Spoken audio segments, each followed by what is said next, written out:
선교사의 열정과 도전. 마태복음 28장 19, 20절. 무엇을 하는가? 주님의 지상 명령은 가서 모든 민족을 제자로 삼으라는 것입니다. 그러나 내가 먼저 제자가 되지 못하면 누구도 제자로 만들 수 없습니다. 사역을 잘해야 제자가 되는 것이 아닙니다. 예수님께서는 제자들을 둘씩 짝지어 보내신 후 성공적으로 사역을 마친 제자들에게 이렇게 말씀하셨습니다. 이때 예수님께서 사역이 성공했다고 기뻐하지 말라. 가장 큰 기쁨은 너희들이 나와 바른 관계를 맺는 것이어야 한다고 말씀하셨습니다.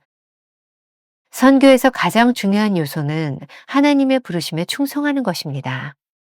선교사들에게는 간혹 하나님께로부터 온 열정이 아니라 자신의 열정으로 사람을 변화시키려고 노력하는 경향이 있습니다. 하나님의 성품을 닮아가도록 가르치는 것이 아니라 내 성품을 닮은 사람들로 만들려는 것은 열정은 있으나 잘못된 태도입니다. 끝까지 품어야 하는 것.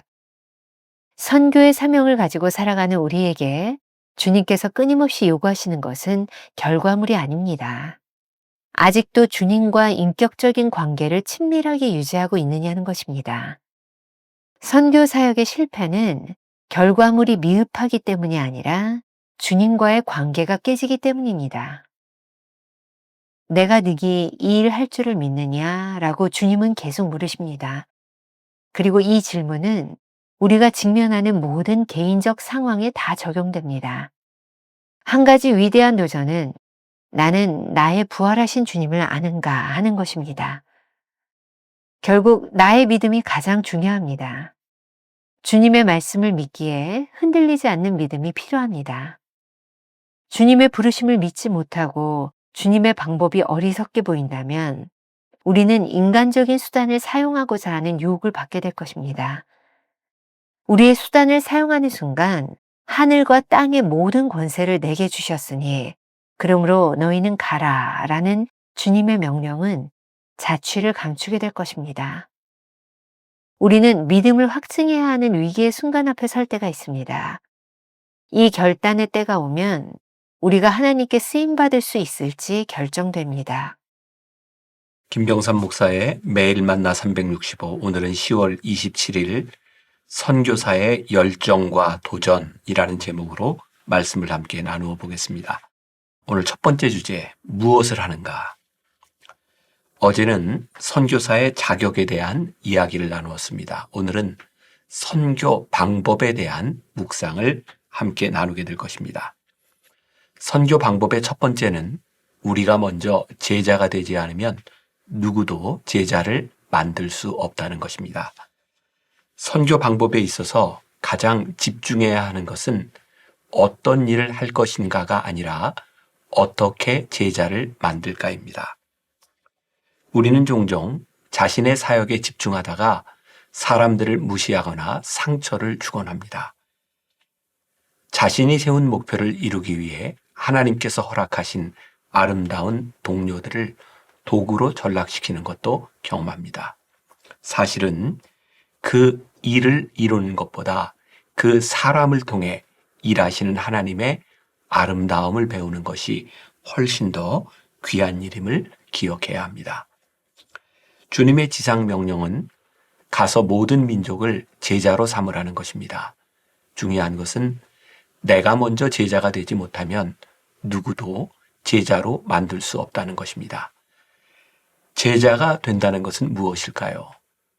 사역을 잘하는 것이 제자가 되는 것이 아닙니다. 예수님께서는 제자들을 둘씩 짝지어 보내신 후 성공적으로 사역을 마친 제자들을 향해 이렇게 말씀하셨습니다. 챔버스의 글을 그대로 인용해 보겠습니다. 이때 예수님께서 사역이 성공했다고 기뻐하지 말라. 가장 큰 기쁨은 너희들이 나와 바른 관계를 맺는 것이어야 한다고 말씀하셨습니다.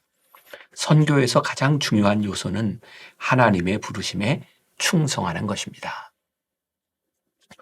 선교사들에게 가장 유감스러운 것은 하나님께로부터 온 열정이 아니라 자신의 열정으로 사람들을 변화시키기 위해 노력하는 경향입니다. 하나님은 나를 끝까지 참아주시고 용납하셔서 제자 삼아주셨는데 우리는 누군가를 참아주지 못하고 그저 내 신앙의 복제품으로 만들려고 합니다.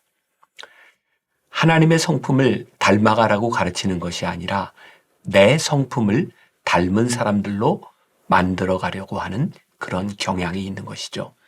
이는 열정은 있으나 방법이 잘못된 태도입니다. 존 스토어트 목사님이 제자도라는 책에서 선교사에게 가장 중요한 것은 그리스도와의 인격적 관계임을 지적하고 있습니다. 글을 좀 인용해 보겠습니다. 자신의 제자 중 한 명이 그리스도인임을 알게 된 한 힌두인 교수는 이렇게 말했다. 그리스도인들이 예수 그리스도처럼 산다면 인도는 내일이면 너희 휘하에 있게 될 것이다. 또 다른 예는 아랍의 무슬림이었던 이스칸다르 야디드 목사의 말이다. 모든 그리스도인이 그리스도인이라면 오늘날 이슬람은 없을 것이다. 이 말을 한 사람들을 개인적으로는 모르지만 나는 그 말이 진실이라고 믿는다. 우리가 생각해야 될 중요한 이야기를 존 스토트 목사님이 하고 있죠. 우리가 기억해야 될 한 줄 노트. 내가 먼저 진정한 제자가 되지 않는다면 절대 다른 사람을 제자로 만들지 못할 것입니다. 두 번째 주제, 끝까지 품어야 하는 것. 뜨거운 가슴을 품고 끝까지 선교하는 일은 결코 쉽지 않습니다. 아무리 열심히 복음을 전해도 돌아오지 않는 사람들, 믿음을 가진 것 같다가도 다시 옛생활로 돌아가 버리는 사람들, 또한 변함없이 냉담한 사람들을 보면 실망하기 쉽습니다. 하지만 정작 중요한 것은 이런 타인의 반응이 아닙니다. 선교의 사명을 가지고 살아가는 우리에게 주님이 끊임없이 요구하시는 것은 결과물이 아닙니다. 아직도 주님과의 인격적인 관계를 친밀하게 유지하고 있느냐는 것입니다. 선교 사역의 실패는 결과물이 미흡하기 때문이 아니라 주님과의 관계가 깨지기 때문입니다. 다시 한번 강조해서 이야기합니다. 선교 사역의 실패는 결과물이 미흡하기 때문이 아니라 주님과의 관계가 깨지기 때문입니다.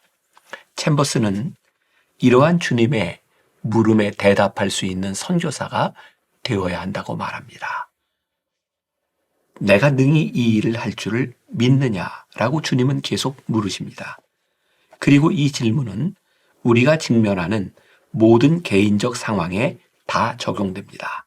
한 가지 위대한 도전은 나는 나의 부활하신 주님을 아는가 하는 것입니다. 결국은 나의 믿음이 가장 중요합니다.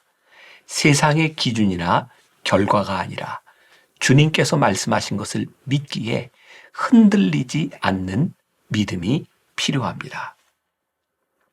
주님의 부르심을 믿지 못하고 주님의 방법이 어리석게 보인다면 우리는 다른 인간적인 수단을 사용하고자 하는 유혹을 받게 될 것입니다. 우리의 수단을 사용하는 순간 하늘과 땅의 모든 권세를 내게 주셨으니 그러므로 너희는 가라라는 주님의 명령은 자취를 감추게 될 것입니다. 우리는 이런 위기의 순간에 믿음을 확증해야 하는 기로에 설 때가 종종 있습니다. 이 순간과 결단의 때가 오면 우리가 하나님께 쓰임받을 수 있을지가 결정되는 것이죠. 우리가 잘 아는 짐 엘리엇이 순교를 당한 후 그의 아내 엘리자베스 엘리엇이 남편에 이어 에콰도르에서 사역을 감당했습니다. 가장 믿었던 순간에 가장 어려운 믿음의 시험을 당했던 그녀의 이야기가 오늘 우리들에게 좋은 도전, 좋은 이해가 됩니다. 그녀가 썼던 고통은 헛되지 않아요 라는 책에 나오는 이야기입니다. 내 기도 응답으로 하나님은 마카다오라는 사람을 보내주셨다. 그는 스페인어와 콜로라도 말을 둘 다 할 줄 알았고 나는 에콰도르 공용어인 스페인어를 배운 상태였기 때문에 약 2달간 일은 일사천리로 진행되었다. 그러던 어느 날 아침 나는 평소처럼 내 방에서 무릎을 꿇고 성경을 읽으며 기도하고 있었다. 그곳에서 총성이 들리는 건 사실 자주 있는 일이었다. 하지만 그날 아침의 총성은 달랐다. 총성 이후에 비명과 말이 질주하는 소리, 사람들이 도망치는 소리가 이어졌다. 황급히 밖으로 나갔을 때 마카다오가 방금 살해당했다는 말을 들었다. 마카다오는 세상에서 그 일을 할 수 있는 유일무이한 사람이었다. 마카다오 말고 스페인어와 콜로라도 말을 둘 다 할 줄 아는 사람은 아무도 없었다. 당시 내 믿음은 하나님이 내 기도에 내가 원하는 응답을 주셔야 한다는 믿음이었다. 그런 믿음이 허물어지기 시작했다. 이제 하나님의 성품 위에 내 믿음을 다시 세워야 했다. 나를 사랑하는 하나님이 이런 안타까운 일을 허락하신다는 모순적인 상황을 하나님께 온전히 맡겨야 했다. 나는 이런 일을 이해할 수 없다. 나는 이런 일을 원치 않는다. 하지만 내게는 2가지 선택 사항만 있다. 하나님을 하나님으로 믿든가 믿지 않든가. 내 삶이 영원하신 팔에 안겨 있다고 믿든가 우연에 달려 있다고 믿든가. 하나님을 믿든가 부정하든가 둘 중 하나를 선택해야 한다. 중간 지점은 없다. 오늘 우리가 기억해야 될 한 줄 노트. 주님의 부르심을 온전히 신뢰하지 못하면 주님이 하시는 일이 어리석게 느껴집니다. 오늘 하루 이런 질문을 가지고 살아봅시다. 지금 당신에게 일어나는 일을 생각해 보십시오. 당신이 원하지 않는 일이 일어나지 않는다고 주님의 신실하심을 의심하고 있지는 않습니까? 기도하겠습니다. 오늘 말씀이 우리들에게 큰 도전이 됩니다. 우리는 그저 우리의 열심으로 우리가 원하는 것을 이루는 것이 하나님의 일, 사역이라고 생각할 때가 많이 있었습니다. 그러나 하나님은 우리가 어떤 결과물을 얻는가 보다 오늘 내가 나와 어떤 관계에 있느냐는 것을 더욱 중요하게 여기시는 분임을 깨닫게 하셨습니다. 오늘 지금 이 말씀을 듣고 하루를 살아가야 되는 우리들의 마음 가운데 이해하지 못하는 것들, 하나님이 하시는 일이 내 안에 용납되지 않는 것들, 내가 원하는 결과를 얻지 못한 것들 때문에 안타까운 마음을 가지고 또 고민하는 사람들이 있습니까? 오늘 하나님께 간절히 기도합니다. 그 어떤 것보다도 오늘 하나님과 올바른 관계 속에 서게 하여 주옵시고 그 어떤 일 가운데도 우리의 믿음이 흔들리지 않는 확신 가운데 살아가게 하여 주옵소서. 온전히 주께 우리의 삶을 맡기며 예수님의 이름으로 기도했습니다. 아멘. 내가 먼저 진정한 제자가 되지 않는다면 절대 다른 사람을 제자로 만들지 못할 것입니다. 주님의 부르심을 온전히 신뢰하지 못하면 주님이 하시는 일이 어리석게 느껴집니다. 지금 당신에게 일어나는 일을 생각해 보십시오. 당신이 원하는 일이 일어나지 않는다고 주님의 신실하심을 의심하고 있지는 않습니까?